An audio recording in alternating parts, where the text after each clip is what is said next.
Hello to all, it is I, steamjoe. I hope everything is going well for you right now. I am back with another review of Samurai Jack Season 5, Episode 2. It premiered on Toonami recently, and if you don't know, Samurai Jack is now on Toonami.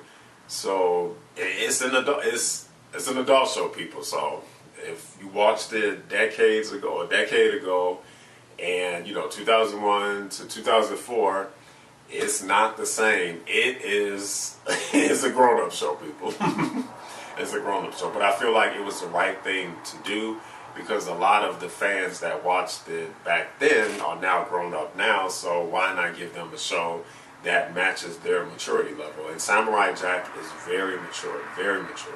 It has the blood, and it has all the other elements of an adult show, but it's not over the top or anything. It fits in the storyline and it's perfectly executed.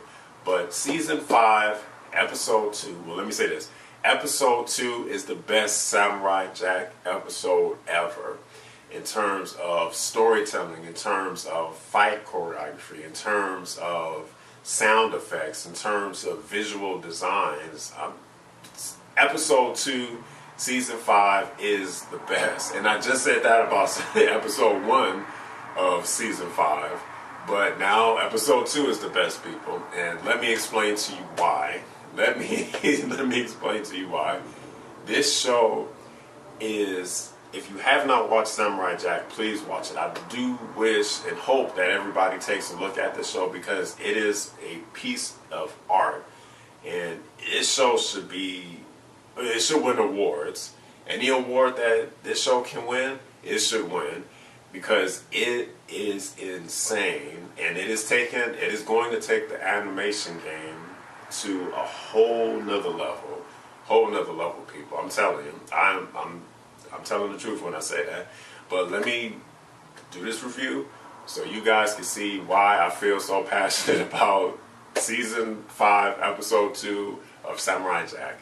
So the episode starts off with us finally getting to see Aku, and he still looks the same. He gets up out of bed, he is groggy, he puts on his fire eyebrows, then he starts to stretch, which I thought was kind of cool. I don't know if it was a callback to season 4, episode 9 of Samurai Jack, when Jack fought Aku. So they basically fought with their fist.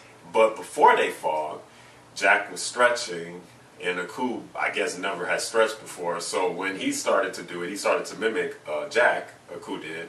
Then it was like a cranking, loud noise, It was really funny, but it was like the first time Aku had ever stretched. So seeing him do it in episode 2 of season 5 was kind of cool because that's like, oh, that's something that Aku picked up from Jack. So Aku stretched. Then that's when his voice that was all throughout his cave, the same signature cave that he stays in with the flames and everything, told Aku that people were there, or creatures were there, to give him a tribute. So the first group of people was mud people. And it was just like mud. Their whole body was covered in mud. And it was all over the floor and everything, and that was the first thing that Aku noticed. So they tried to give him a mud statue of himself. Aku didn't want it. He said that he just had somebody vacuum the floor. Then he told him, ow, ow, ow. So then they rushed out. Then the next group with their tribute was 3 scientists, and they had what they described as an epic beetle bot. So it was like the Beetlebots that was in episode 1 of season 5, just 10 times bigger. Then that's when Aku revealed that he did not care about Jack. Well, the reason why the scientists created the robot was to help Aku with killing Jack. But Aku said that he did not care about Jack anymore. He was just a madman who was running around with a sword that couldn't do anything. He said he had better things to worry about. Then he told the scientists if they wanted to go after Jack, they could, but he was out of it. So Aku then left. He sunk into the lower level of his cave, and down there was a clone of Aku with with a psychiatrist outfit on, sitting in a chair, and there was another chair for Aku to lay in or sit up. And that's what he did. He went down into the chair, and then that's when the psychiatrist had his clipboard and asked Aku how did he feel. Aku said that he was just ready to be done with Jack, but he realized that warping him into the future was not the best thing because now he has to deal with him constantly because Aku realizes that he does not age, that Jack does not age because of him being warped into the future. So now Aku is trying to figure out how to kill Jack, but Aku is kind of down about it because he does not know what to do. It's good to see that Samurai Jack still has some of the humor that made it a classic a decade ago. Now, the one thing that we finally get to see is a new voice actor for Aku. As we all know, or if you don't know, from 2001 to 2004, Aku was voiced by Mako. But he died in 2006, if I'm correct, and whenever Aku was in anything else, he was replaced. So with Samurai Jack Season 5, Aku is now being voiced by Greg Baldwin. Now, this is an even weirder twist. Mako also voiced Uncle Iroh on The Last Airbender, and when he died, Mako died, the voice actor who replaced Mako was yet again Greg Baldwin. So Greg Baldwin replaced Mako for Uncle Iroh, and on Samurai Jack, he replaced Mako and voiced Aku. So, and I wish Mako was still alive because you do notice the difference. Greg Baldwin does an excellent job at making Aku his own, but with Mako, he had, his personality was different, so he gave Aku something different that Greg Baldwin, just can't do because they're two different people. But Greg Baldwin is an excellent voice actor, and I'm pretty sure he's going to make Aku his own. But it was good to see that Aku is in Season 5, because I was kind of wondering, how was they going to deal with Mako not being, around in order to voice Aku, I'm sorry. But I'm glad that they have Greg Baldwin. Great job, Greg Baldwin. Make the role your own, and we will appreciate it. So then the next scene is a forest area, and it is a lively forest with trees everywhere. It's like maybe it's in autumn or something because all of the trees were brown, but they still had, the trees were full of leaves and everything. But walking through the forest was a white wolf, a lone white wolf at that. And there is two pathways that he runs into. One goes the left way, other one goes the right way. He chooses the left way, and then the scene goes to Jack riding on his motorcycle, which I still can't get over it. Jack on a motorcycle with his warlord outfit on. Riding in his version of the forest, which is more gloomy, dark, depressing. So then Jack is also faced with the same dilemma. He runs into two pathways. One goes right, one goes left. Jack goes left.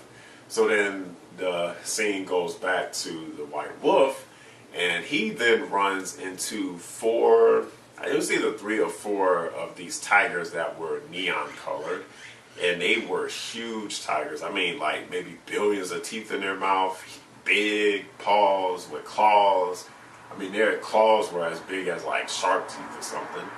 And then that's when the tiger started to growl and roar at the lion, but the lion did not back down. At the tiger. The wolf.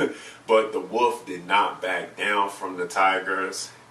And they all just stood there in their defensive positions, and it was ready to battle.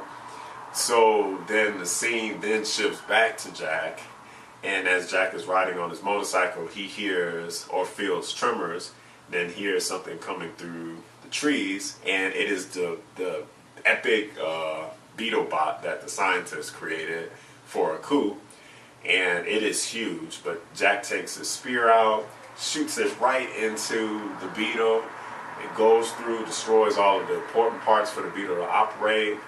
Bam, blows up just like that. So then that's when we go back to the wolf, and the wolf is battling ferociously with these tigers. And as you can see that the wolf has gotten bit a couple of times, he's scratched, but that wolf, man, it was still going strong. He got one of the tigers in the back, then he bit another one, so it was just like going at it. It was 4 against 1, but the wolf was not afraid. So then Jack then runs into, finally, Aku's children.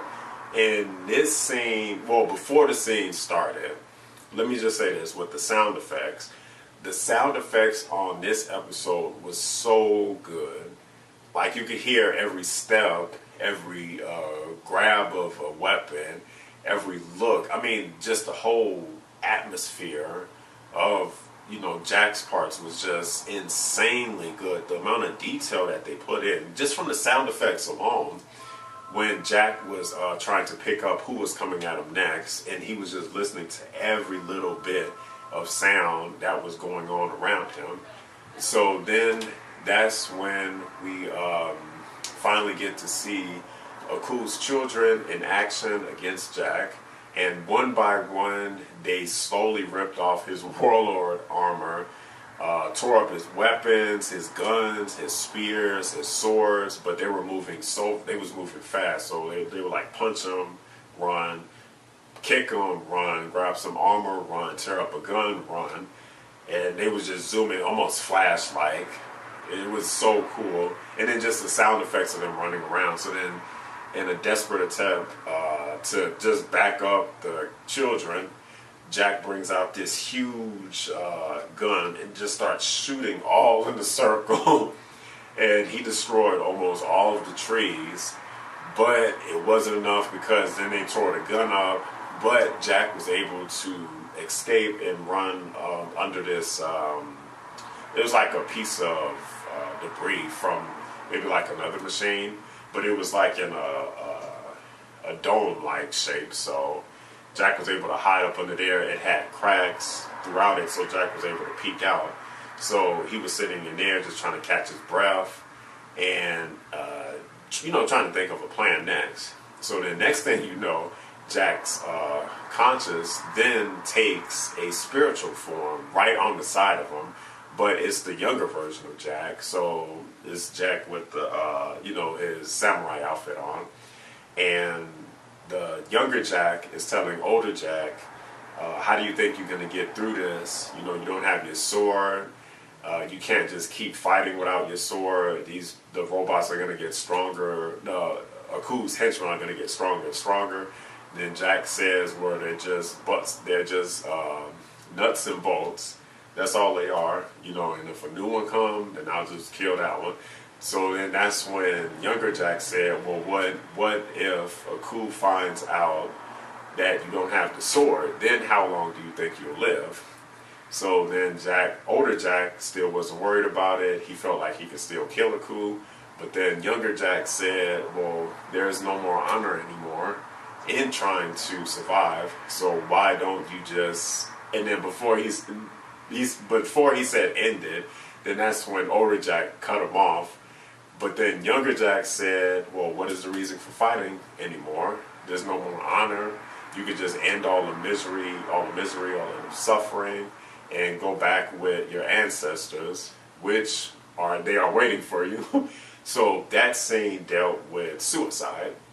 And I definitely know that suicide wouldn't even be mentioned in the other Samurai Jack, the Samurai Jack that came on a Cartoon Network.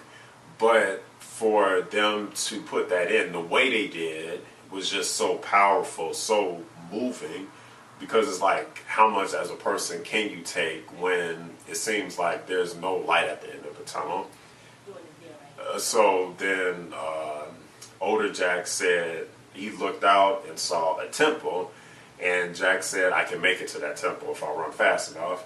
Younger Jack said, no, I don't think you can. Why don't you just end it? Your ancestors are waiting for you. And Jack said, no, I will make it. Older Jack said, no, I will make it. So then Jack starts to run to the temple. It is raining, it is dark and gloomy, but Jack starts to focus around, and he's picking up, then he starts to pick up his whole environment. Then that's when he finally feels the 7 assassins, and he sees their mags first and their bodies, and he sees them running after. They're chasing Jack. So then Jack runs to the temple, and this is when the episode gets really good, people, because the main thing that was used was shadows, minimal lighting, sound effects, and fireflies. So Jack and the 7 assassins go into the temple, and it is basically a deadly game of hide and seek, but one that has so much style, so much substance, so much depth. Is insane. So each one of the assassins were split up, and you got to see the different effects being used: shadow effects, lighting effects, white, black, sound effects from each combatant stepping into the temple and stepping on dirt, gravel. I mean, the amount of detail was just insane. And then when Jack finally ran into one of the assassins in his pitch black room, it was another callback, I thought, to one of my favorite fights in Samurai Jack back season, I can't remember if it was 1 or 2, but it was Samurai versus Ninja, when basically you had the two fighters in a pitch black area, but you were able to see their bodies because they were animated in white. That fight was so artistic, so creative. Back then I was like, oh man, because I never saw anything like that before. So what they did in season 5, episode 2 was kind of a callback to that, Samurai versus Ninja. And this fight was just as good, people, just as good. The amount of detail, the choreography in the dark. I mean, that was just the crazy part about it, is because it was pitch black, and then it would be white flashes that would go past, and then you could see like instances of them, going hand in hand with swords or fists, and the amount of detail was just crazy. So then they went deeper into the temple, and Jack was able to run into the cemetery-like area where they had stone coffins. So all 7 assassins gathered up, and they went into the cemetery area. And this is when, in my opinion, the show was at its best, because there were probably thousands of coffins, and Jack was in one of them. And the only way the room was lit, the only reason why the room was lit was because of the fireflies that were flying around. So then this is when the suspense kicked in, and Jack is sitting in one of the coffins, and inside of the coffin is a firefly. So the only reason why he can see right now is because of that one firefly, which is starting to dim as the assassins get closer to the coffin that he's in.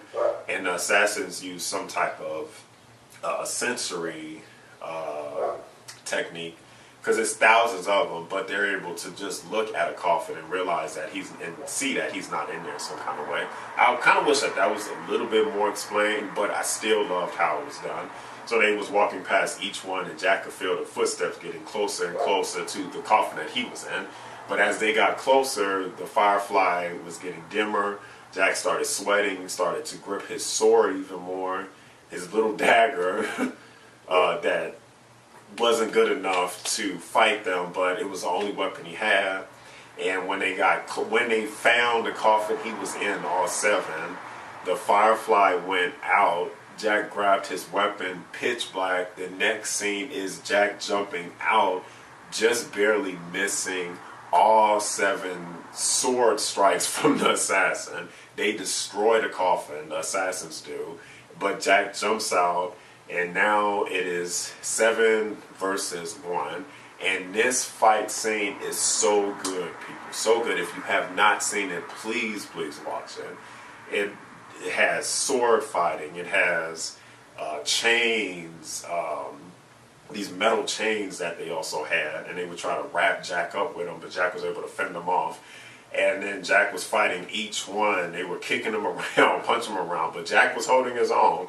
So then Jack was able to run away from the cemetery into another tunnel. One of the other assassins was able to catch up to him. So then you have hand-to-hand combat right there with sword, hands, fist. But Jack was able to get the better of that one assassin. He actually slices her in the neck. And at first I thought her head was going to just come right off. I was going to start screaming saying, okay, this is crazy. But they kept her head on there. That might have been too much for Toonami if her head came completely off. But Jack did a clean strike across her neck. And blood came out. And her body just fell to the floor. Her mags cracked open. And then that's when Jack realized that he was fighting a human. Not only that, the blood that came out of the assassin was not oil, was not nuts and bolts. It was red blood, just like his. But at the same time, Jack killed the assassin. He was also stabbed in the stomach with a dagger. One of the sound daggers that was actually in episode 1. And with sound daggers, they explode when you tap them up against a hard object. So Jack is now leaning up against the wall. He's dragging himself, and he sees a light at the end of the tunnel. So he uses a sword. He starts up the detonation phase, and as he gets closer and closer to the edge of the cave, which is then a drop into a river, the assassins, you can hear their footsteps getting closer and closer until he jumps out. The sword blows up and destroys that whole half of the temple. Now, we don't know if it killed the assassins. I highly doubt it, the other 6 assassins. But at least that gave Jack time. So he jumps into a river, but he is unconscious. It is blood all in the water, and he just floats downstream. So then the scene goes back to the lone white wolf, and we see that he has killed 3 tigers. He killed all of the tigers that were trying to kill him, but at the same time, they may have killed him. The tigers may have killed the wolf also. So it's 3 lions laying on the ground, just drenched in blood and cuts and this and that. And then you also see the white wolf that is also in blood and cuts, and it looks like he died. So the wolf and Jack were they were going through the same situation. The wolf was symbolic of Jack, and Jack was symbolic of the wolf. And that was a very powerful scene. But for Gendy and his team to add that wolf story, it was just amazing. It was really, really good. And to be able to do that within 30 minutes is something that I marvel at. Because if you can fill 30 minutes with great content, and make the watcher feel like, okay, well, that wasn't short, that was long, it had a lot of great content, a lot of storytelling, a lot of visual designs that really inspired me, that really made me like the show, then that's when, as an animator, as a director, as a sound producer, as a producer in general, you have done your job with any art that you are doing currently. And Gendy's team, all of the producers, all of the directors, all the voice actors, great job on this episode. Great, great job. 2 thumbs up. It was just insane. That was the end of the episode. It was the wolf laying there in blood. We don't know if he is dead or alive, but that episode was epic. 10 steams out of 10. 10 steams out of 10, people. 10 steams out of 10. Best Samurai Jack episode. I can't wait for episode 3. Wow, this show has just went to a whole nother level, and I feel like it's going to move animation up. Like, after this show, any other anime or this or that is going to have to go up another level, because Samurai Jack is raising the bar, people. But 10 steams out of 10, and that was my review of Season 2, Episode 5 of Samurai Jack. Like, comment, share, and subscribe, and stay tuned for more great content. Thanks for supporting me, and as always, steamjoe out.